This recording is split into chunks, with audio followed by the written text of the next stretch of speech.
Hey, it's Victoria and Clifton with Faces of the Future. And if you're a wellness practitioner already making around 10K a month, then this video is for you. Not if you're just getting started or you're still getting your first few clients. This is for a practitioner who's already proven that you get client results and people trust you. And maybe you're fully booked and steady with referrals. Maybe from the outside your business looks successful. But there's a question you keep coming back to, and that is, what happens if I slow down? If you stop seeing a full load of clients, your revenue slows down. If you take a couple weeks off, you feel it.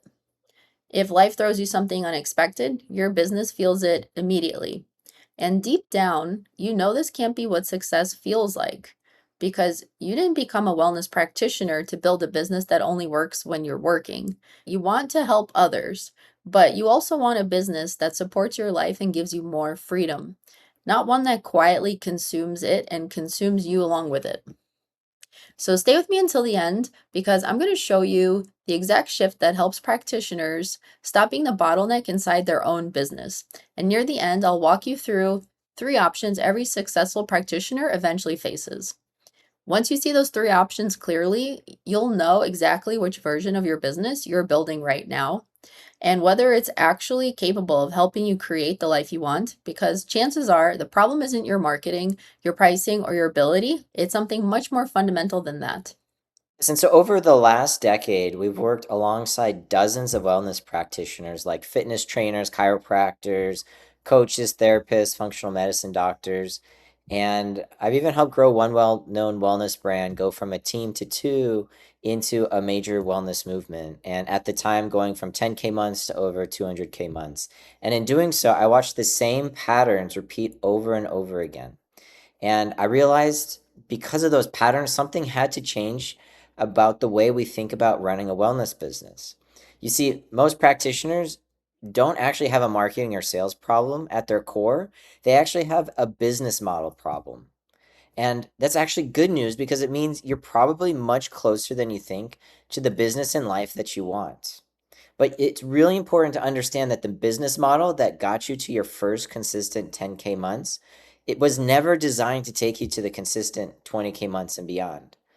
Not because it was a bad model, but because every vehicle has a limit. Like if you wanted to go from riding around the town to driving across the country, you wouldn't blame yourself because the bicycle you were riding can't make that trip. The bicycle did exactly what it was designed to do. It got you here. But eventually, the destination changes, and when it changes, the vehicle has to change too. And that's exactly what happens to so many practitioners. The very model that helped you become successful actually quietly becomes the thing keeping you stuck. And it's not because you aren't talented or your work isn't getting results. It's because the current structure of your business has just simply maxed out. Here's where almost everyone gets trapped. They assume the answer is doing more, putting in more hours, getting more clients, creating more content. But if your business still depends on your personal time, your personal energy, and your availability to deliver and run your business, then every new client actually doesn't create more freedom, it creates more dependency. Your revenue may go up, but also the weight that you're carrying does too. And eventually you wake up making more money than you've ever made, yet somehow your life feels so much smaller, with less freedom, less margin for your own family, health, relationships, and less time to actually enjoy what you worked hard to build. And from the outside, it still looks like success. Your calendar's full, your clients love you, people congratulate you, but privately, you know something doesn't feel sustainable. So you start asking yourself, if I got sick for a month, what would happen? If I wanted to have kids, could I keep doing this? If I wanted to travel or move to another place, would my business keep moving? And am I building a business or have I simply built myself a very demanding job? Most business advice just doesn't address this. And it's not bad, it's just that advice is answering the wrong problem. You might have someone tell you to run ads, another says launch a course or build a better funnel, or even like use AI and post more content. And none of those are inherently wrong. We actually use all of them. But almost nobody asks this question. What if you're trying to install those strategies on top of a business model that already requires all of your time? That's like trying to build a second story to a house that doesn't have a rock solid foundation yet. The second story isn't the problem, it's the foundation. And that's what we see happening over and over again. See, practitioners launch courses, but they do so before the transformation is actually structured enough to have a course. They build memberships before the client journey is clear. And they love automating, but before they actually have something worth automating. In that case, the strategy wasn't wrong, it's just the sequence was. And sequence matters so much. You wouldn't build a second story before you secure the foundation. So don't scale something that depends on you even more and expect that to create freedom. You've got to build the right vehicle first, and then from there you can scale. This realization we've had is this: your skill got you to 10K, but your structure is what gets you to 20K and beyond. And that changes everything because the question stops being, how do I get more clients? And it becomes, how do I build a business that's capable of carrying the life I actually want? Because if your business only works when you're fully present, fully available, and personally delivering everything, you don't have a scalable practice. You have a beautiful cage. And the goal is never to escape serving people. The goal is to stop being the single point of failure inside your own business. And that's the transition, not becoming less involved in the day to day, but being less indispensable. And there's a big difference between those two things. When you become less indispensable, your clients don't get less value, they often get more. Because instead of relying on your memory, the process becomes clear. Instead of relying on your own intuition, the transformation you deliver becomes structured. And instead of every client experience, depending on how much energy you have that day, your business starts producing consistent outcomes by design. And that's what we mean when we say structured. And we learned this ourselves. When we started Faces of the Future, we did what almost every wellness practitioner does. We built a practice around helping one client at a time. And people got results, referrals grew, and the practice did too. And then we did what many practitioners dream about. We took the business online, which was great because now we could work with people anywhere. We were no longer limited by geography. And at the time, we thought we had solved the problem. Look, we had a digital business, or at least that's what we told ourselves. But after a while, we realized something uncomfortable. We hadn't actually changed the business, we had only changed where business happens. Instead of people coming into the office, they just opened Zoom. Instead of working with people locally, we were able to work with people across the country and around the world. And it was a great milestone, but every breakthrough, every transformation, and every new client just still depended on us showing up. It still showed up in our calendar. We had changed the location, but we hadn't changed the model. And that forced us to ask a better question. Like, are we building a business designed to carry our mission or one that's permanently becoming dependent on us? And that question changed everything because we stopped looking for another marketing trick, sales hack, or productivity system. And we started to become students of business architecture. So there's three key shifts you need to make as a student of business architecture. And the first shift is simple. You stop thinking in sessions and you start thinking in transformations. And this might sound like semantics, but it's not. Because when you think in sessions, you're focused on how many appointments can I fit into this week? How do I book more clients? And in the beginning, those are the right questions to ask. They probably helped you reach 10K months.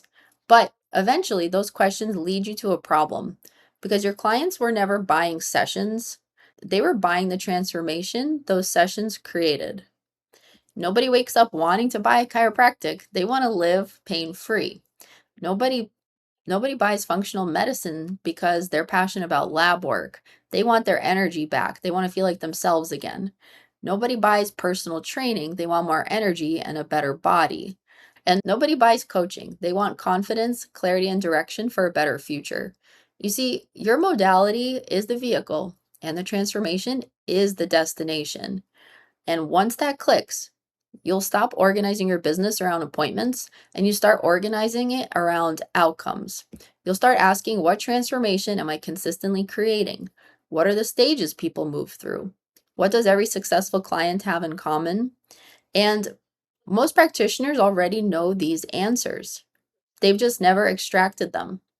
And the transformation still lives inside their intuition, inside thousands of client conversations and years of experience. And that's incredible for serving people, but it's almost impossible to scale. Because if the transformation only exists in your head, it can't be clearly explained, which means it can't be clearly marketed, and it can't be consistently delivered, which means that it cannot become a business asset. It stays trapped inside your head and inside your calendar, inside your client sessions. That's why we don't start by telling you to launch a course or run ads or build a funnel or hire a team or do AI. Because before any of that, you have to extract the transformation you've been creating all along. You have to make the invisible visible.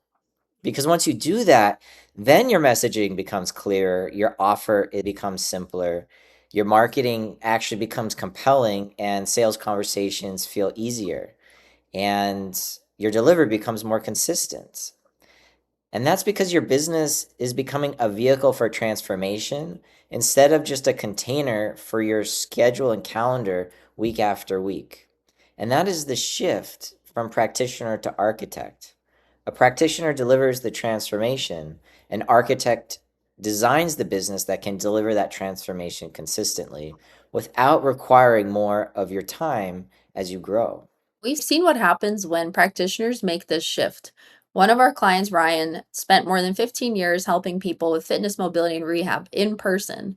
He was incredible at what he did, clients loved him, and results were incredible. But every transformation depended on Ryan being there. If he took time off, the business took time off. If he wanted to travel, he had to think about what would happen to the business. And if he wanted the business to grow, it meant more of him. More sessions meant more personal delivery and more of his in person energy and time, including spending a lot of time driving in traffic to see his clients in person. And eventually, there was none left to get more clients, and that was his ceiling.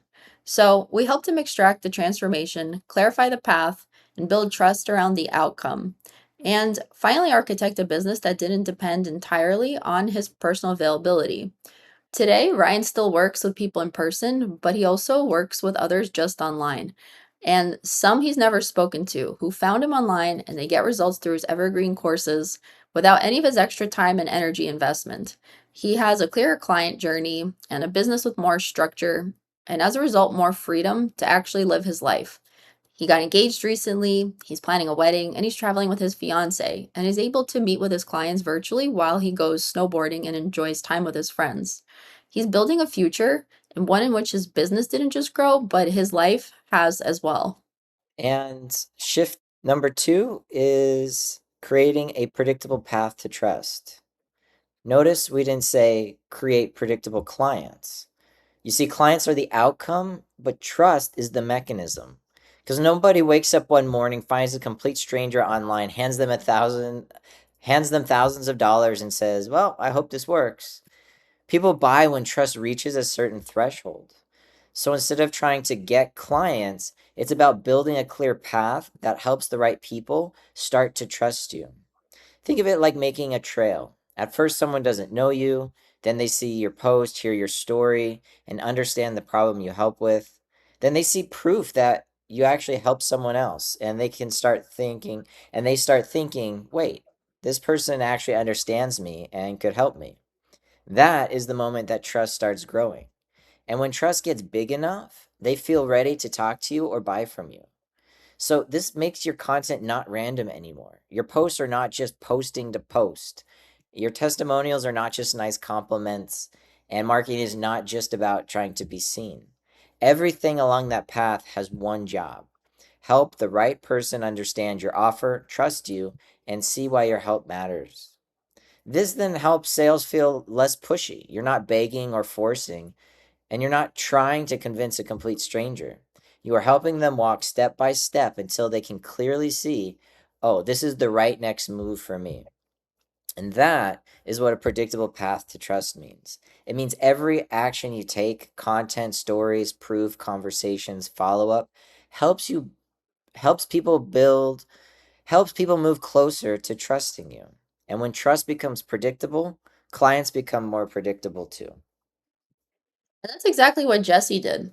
He was able to go from feast or famine cycles of clients, a full schedule one month to none the next month, into a predictable pathway that allowed for social media content, events, and newsletters to build a structured pathway to getting clients predictably and consistently.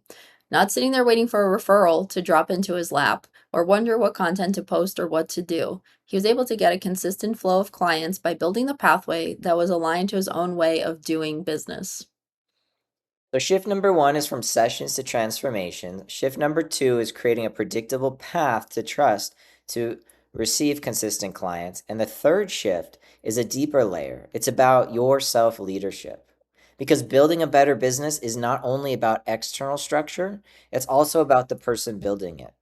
You see, two practitioners can receive the same roadmap, the same tools, and the same level of support, and one implements immediately while the other hesitates and resists and delays. One works on themselves, their offer, and trust path, while the other rejects the advice and keeps adding more certifications, keep focusing on one session at a time, and tries to shortcut everything with AI. And at first, that looks like a difference in strategy, but usually it's indicative of a deeper pattern that actually needs healing. And that pattern of self sabotage can show up. It can show up around control, your comfort zone, receiving support. It could show up around visibility, worthiness, your capacity, where some practitioners believe they have to earn rest. So they stay busy working in the business, even though slowing down and focusing on the business would actually help it the most. Well, some believe asking for help actually means they failed, so they carry everything themselves. Some don't fully trust the value of their own transformation, so they undercharge, overdeliver, and slowly exhaust themselves, trying to prove they are worth it. And over the years, we've seen all the variations, different behaviors, different reasons in different parts of the business, but the same results. A business simply can't outgrow the patterns of the person building it. And that's why we look at both the external architecture of the business and trust path and the internal architecture of the practitioner. Because, yes, strategy matters, your marketing, your sales, your delivery, your systems, but so too does your capacity, your identity, boundaries, and leadership as you expand your business. And when both come together, it changes everything. That's exactly what happened with our client Jakob, who's also a body worker. He used to sell his work session by session or in packages. He tried several of these marketing tactics before working with us, and in the first month alone, following our methodology, he was able to add $2,500 to his business revenue by changing his mindset around creating opportunities in sales, overcoming blocks around outreach, and expanding his personal capacity to be able to work both in the business, delivering his body work, and on the business to create the longer transformation arc and trust path. So, like I said at the beginning, every successful practitioner eventually faces three options. Option one, keep riding the same bicycle, keep adding more clients, more appointments, more hours, more responsibility. Yes, your revenue might go up, but so does the pressure. Your calendar gets fuller, your freedom gets smaller, and your business becomes even more dependent on you. Option two, life eventually forces the issue. Maybe your health needs attention, your family needs you, or you simply just reach the point of burnout where you don't want to work at this pace anymore. And so then suddenly the business slows down because you've slowed down. And that's because the business was never designed to operate without your constant presence. It's all tied to one thing, you. And then there's option three, you upgrade your vehicle. You use everything you've already built as the foundation for the next stage. You don't throw away your practice, you evolve it. You turn your gifts into a structured transformation. You build a business that brings clients in more predictably, that communicates your value more clearly, and delivers results more consistently. It can grow without demanding more of your life as it grows. And you work on the inner transformation, you work on you because the goal isn't simply to make more money, it's to build a business and an identity that's capable of carrying the life you actually want. So if you're watching this right now and you're already making around 10K a month, you already have clients, you're already getting results, but you also know your current business model can't carry where you want to go next. And here's the invitation: book a 45-minute next stage growth game plan. It's a diagnostic conversation that maps your specific situation and the next steps to take. Because in wellness, you already know this. You don't guess, you assess. And you look at the actual person in front of you before recommending a treatment, a protocol, or a plan. And we approach your business in the exact same way. By the end of the call, you'll have a much clearer picture of what's actually keeping your business capped, what needs to change first because sequence is important, and what the next stage of your business needs to look like if you want to grow without simply adding more sessions, more hours, and more weight onto your shoulders. And if it looks like we can help, we'll show you how our 3-month coherent growth accelerator works and how to take the next step. And if not, you still leave with clarity because this isn't about giving you another pile of tactics. It's not about handing you a funnel before we understand your business. And it's not about launching a course before you've extracted the transformation. And it's not about forcing you into a model that doesn't fit your work. It's about building the right next personal and professional vehicle for the mission you're here to carry. Your skill got you to 10K, your structure gets you to 20K and beyond. Book your 45-minute next stage growth game plan below, and let's map the next stage of your life and business together.